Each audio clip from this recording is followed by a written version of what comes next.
네, 여러분 반갑습니다. 이명표 칼럼입니다.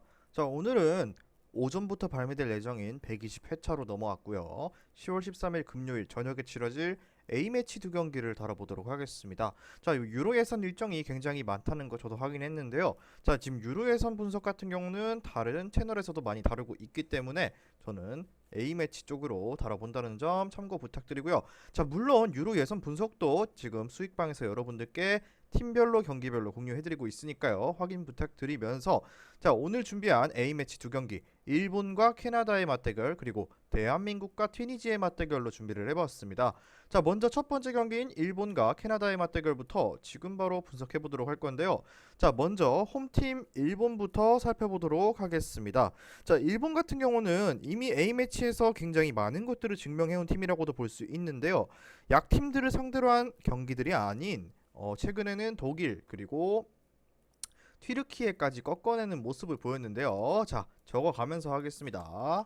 자, 일본 같은 경우는 최근에 A매치에서 4연승을 기록하는 등 아시아에서 가장 좋은 페이스를 가지고 있는 중이다. 자, 최근에 뭐 중국처럼 앞서 중국 경기 분석했죠. 중국처럼 만만한 팀을 상대한 것이 아닌 독일과 튀르키예 등 상당히 완성도 높은 전력을 가진 팀을 상대로도 승리하는 양상을 만들었다. 이것이 뭐 굉장히 긍정적이라고 볼 수 있는데, 자, 무엇보다 그렇지만 약팀을 상대로는 조금은 고전하는 모습도 있었습니다. 하지만 강팀들을 상대로는 상당히 일본이 현재 계속해서 추구하고 있는 역습으로 재미를 보는 유형의 팀인데요. 자, 현재 피파 랭킹 19위까지 올라오면서 이러한 역습들이 강팀들을 상대로 굉장히 잘 먹혀왔다는 것을 증명해주고 있기도 한데요.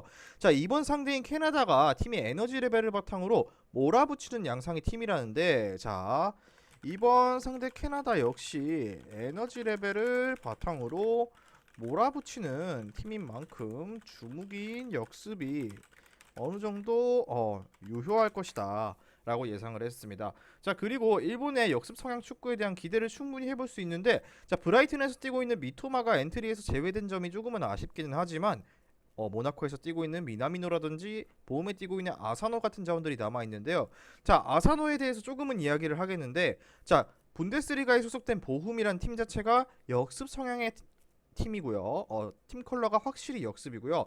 이러한 역습에 특화된 유닛이라고 볼 수 있는 게 바로 이 아사노라고 볼 수 있습니다. 자, 그렇게 이번 경기에서도 어느 정도 선전이 기대되는 일본이라고 정리를 하겠습니다. 자, 다음은 원정팀 캐나다입니다. 캐나다 역시 최근 4번의 A매치에서 무패를 기록 중이긴 한데, 다만 확실하게 승리를 챙긴 것은 쿠바를 4대2로 격파한 경기뿐인 게 조금은 아쉬움을 남겼는데, 자, 비겼던 상대 중 미국과는 무승부를 거뒀다는 점이 조금은 감안해야 할 부분이지만, 어찌됐건 뭐 과달로프나 과테말라처럼 비교적 하위 전력을 상대로는 승리를 거두지 못했다는 점, 과달로프나 과테말라 등 비교적 하위 전력에게 승리를 거두지 못한 점은 아쉬움으로 남아있는 상황이다. 이렇게 정리를 하겠습니다. 자, 앞서 말씀드린 것처럼 캐나다 역시 상당히 공세적으로 나서는 편인데요. 수비 상황에서는 난조가 조금은 있었고, 특히 후반에 상당히 실점하는 양상이 잦은 편이고, 모로코에게 패배를 기록하는 등 선수비 후 역습 성향의 팀에게는 나름대로 약점이 뚜렷한 모습을 보였습니다. 자, 물론 밀어붙이는 운영에서 뭐 마요르카에 소속된 뭐 라린이나 데이비드 같은 선수들이 힘을 어느 정도 받을 수는 있겠지만, 자, 왼쪽 풀백인 데이비스까지 공격에 참여하는 빈도가 높기 때문에 수비 상황에서는 충분히 일본의 역습에 허점을 보일 가능성이 다분하다라고 볼 수 있는 캐나다입니다. 자, 그렇게 봤을 때 역시나 다득점의 양상이 충분히 가능하다고 보여지는데요. 왜냐? 자, 캐나다의 공세적인 움직임도 생각을 해야 하지만 일본 같은 경우는 선수비 후역습 성향도 캐나다 같은 팀에게는 굉장히 큰 유효타를 발휘해 왔고, 오히려 캐나다가 이런 유형의 팀에게는 상당히 약했다는 점과 일본이 독일도 이런 식으로 잡아내는 모습을 봤을 때는 무난하게 일본이 승리를 기록해도 전혀 이상하지는 않을 것이다라고 예상을 했고요. 중요 포인트를 꼽자면 일본은 역습 성향의 팀 컬러를 앞세워서 강팀들을 잡아내며 상승세를 보여주는 반면 캐나다도 보여주고 있고, 캐나다 역시 이러한 공세적인 접근을 채택하지만 역습에 취약한 모습이 또렷한 약점으로 남아 있습니다. 자, 이렇게 봤을 때 두 팀의 전술적인 상성이 맞불렸을 때 충분히 실점과 득점에 대한 가능성은 굉장히 높은 경기라고 예상을 했고요. 기본적으로 일본의 승리에 핸디캡 같은 경우는 난타전이 예상되면서 일단은 핸디캡 무승부 쪽 베이스를 깔고요. 2.5 오버 굉장히 좋아 보인다는 말씀 전하면서 첫 번째 경기 분석 여기까지 하고 바로 다음 경기로 넘어가도록 하겠습니다. 금이 준비한 승부식 119회차 49.70배당 조합으로 준비를 했습니다.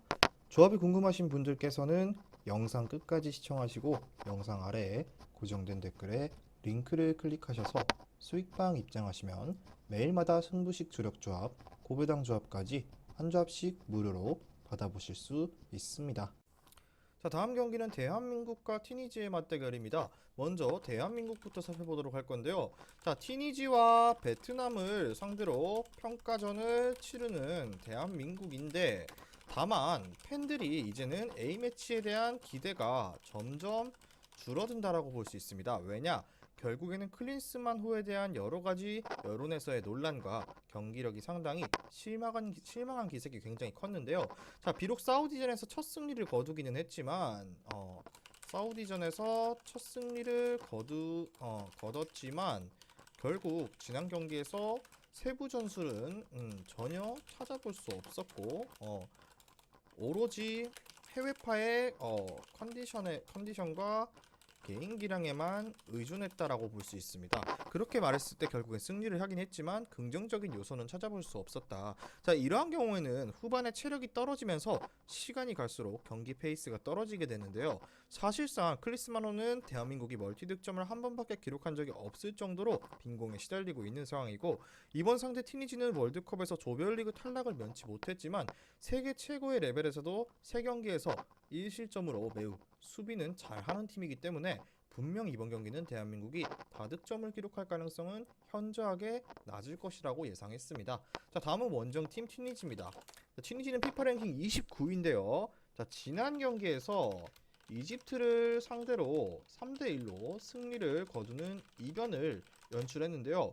자, 이날 상대 이집트의 살라라든지 모하메드 그리고 마모시로 이뤄진 유럽 빅리거들이 즐비한 이집트를 선수비와 후역습의 전술로 승리를 따냈다는 점이 굉장히 긍정적인데요. 앞서 말씀드린 것처럼 티니지 같은 경우는 짠물 수비에 대해서는 이미 지난 월드컵에서 증명이 끝난 상황인데요. 다만 지난 이집트전 같은 득점력을 다시금 되풀이하기에는 어려울 것도 조금은 느껴졌습니다.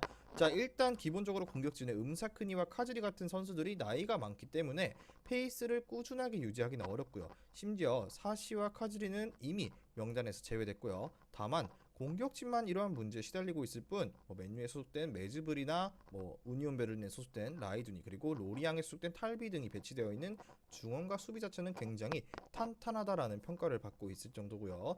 충분히 대한민국의 전력을 상대로도 선전을 기대해볼 여지는 있다라고 볼 수 있는 티니지입니다. 자, 그 결과 이번 경기에서 가장 추천드리고 싶었던 선택지는 역시나 언더인데요. 왜냐? 해외파들이 상당히 좋은 폼을 보여준다고 하더라도 대한민국이 클린스만 감독의 전술적인 색채가 아무것도 없기에 대한민국이 골을 넣을 확률조차 장담하기 힘들고, 뿐만 아니라 티니지 역시 월드컵에서 실점을 억제하는 장점이 증명이 끝난 상태다. 자, 이것을 보았을 때 결과를 도출하자면 티니지의 공격력도 결코 신뢰하기 힘들고, 대한민국 역시 티니지를 뚫기란 결코 쉽지 않을 전망이다. 따라서 저득점의 선택지가 최우선적으로 고려됐고요. 중요 포인트를 꼽자면 대한민국은 여전히 전술적인 컬러가 없는 상황이며 해외파의 개인 기량에만 의존해야 하는 상황이고, 티니지는 지난 월드컵에서 실점 억제력과 탄탄한 수비에서의 증명을 마친 상태입니다. 이렇게 정리를 했을 때 역시나 기본적인 승무패 같은 경우는 무승부 쪽 접근 굉장히 괜찮다고 생각했고요. 플러스 1.0 핸디캡 티니지 승에 2.5 언더 쪽 접근 예상해보면서 오늘의 120회차 A매치 2경기 일본과 캐나다 그리고 한국과 티니지의 A매치 경기 분석은 여기까지 하고 마무리를 해보도록 하겠습니다. 자, 이외에 유로 예선 등 최근에 치러질 해외 축구 일정 같은 경우 모든 분석을 수익방에서 공유해드렸으니까요. 꼭 오셔서 최종적인 조합과 분석을 받아보셨으면 좋겠습니다. 저는 내일 경기 분석으로 돌아오도록 하겠습니다. 미리 말씀드리지만 제가 프리뷰해드린 내용은 말 그대로 내용 분석입니다. 수익으로 이어지는 최종 조합은 유튜브에 공개할 수가 없기 때문에 현재 영상 고정 댓글로 카톡 주시면 경기별 실시간 라인업 및 심판 성향까지 분석한 최종 조합 드리겠습니다. 저를 모르시는 분도 건승하시는 하루 되세요.